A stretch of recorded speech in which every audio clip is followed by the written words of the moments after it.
And now to South Carolina, where a 20-year-old college student was killed over the weekend for trying to enter the wrong home.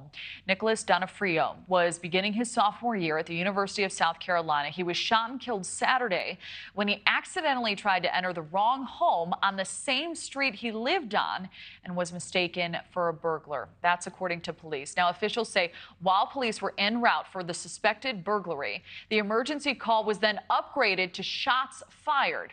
And when officers arrived, Donofrio was dead on the front porch with a gunshot wound to his upper body. Police have not released the name of the person who shot him, and the incident remains under investigation. Joining us now to discuss is criminal defense attorney Lexie Rigden. Lexie, thank you so much for being here. Such a tragic story all around. How likely is it that the person who shot Nicholas will or will not face charges?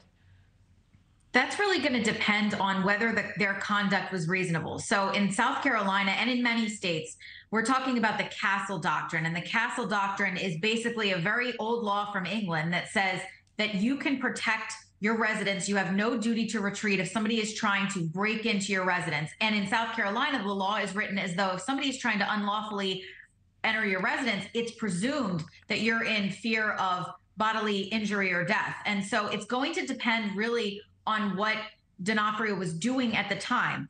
We saw in the case of Ralph Yarl, who was a 16-year-old boy in Missouri who had rung a doorbell. And that state has a similar Castle Doctrine law, but that homeowner was charged because it wasn't reasonable for the homeowner to believe that he was in fear for his life or serious bodily injury because the child was ringing the doorbell. In this instance, it's really going to depend on what Kyle Donofrio was doing at the time. It's my understanding he might have been trying to enter the home, obviously mistakenly, and that's going to be a big factor in any charging decision. Is there a threshold for what he had to be doing physically on that front porch that may instill fear in the homeowner inside? Well, I mean, not necessarily. It's really going to depend because if it weren't a sliding scale, then presumably you could shoot your postman if they come up onto your step.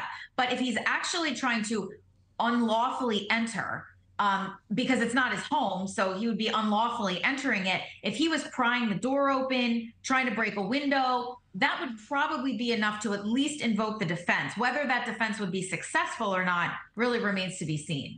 What sort of evidence do you believe will be critical in this case specifically, and why?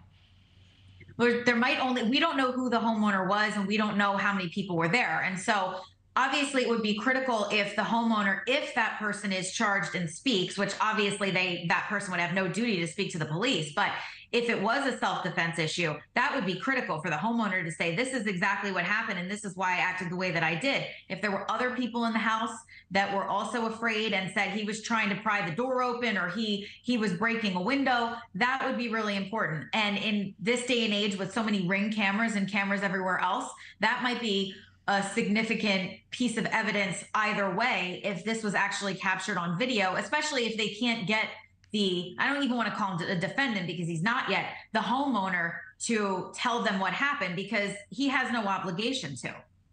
And what would investigators be looking at if they were able, because you're absolutely right, those Ring cameras, they're now everywhere, and that tends to be evidence a lot of people point to in cases like this. So what specifically are investigators looking for when they view some of that footage?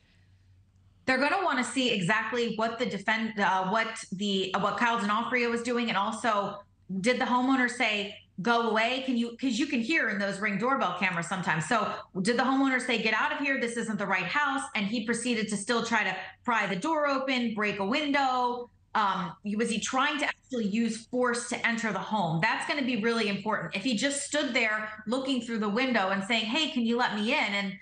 And the homeowner said, get out of here, and then shots were fired, that's going to be a completely different thing because it's not enough to just be in your home and somebody's on your front porch, as I said. That's not enough. People have been charged in those cases. The homeowner needs to have acted reasonably in the situation. All right, certainly one to watch. And again, a tragedy all the way around. Thank you so much, Lexie Rigden, for joining us. We really appreciate it. Thank you for watching. Go to newsnationnow.com to find NewsNation on your television provider. And don't forget to click the red subscribe button below to get more of NewsNation's fact-driven, unbiased coverage.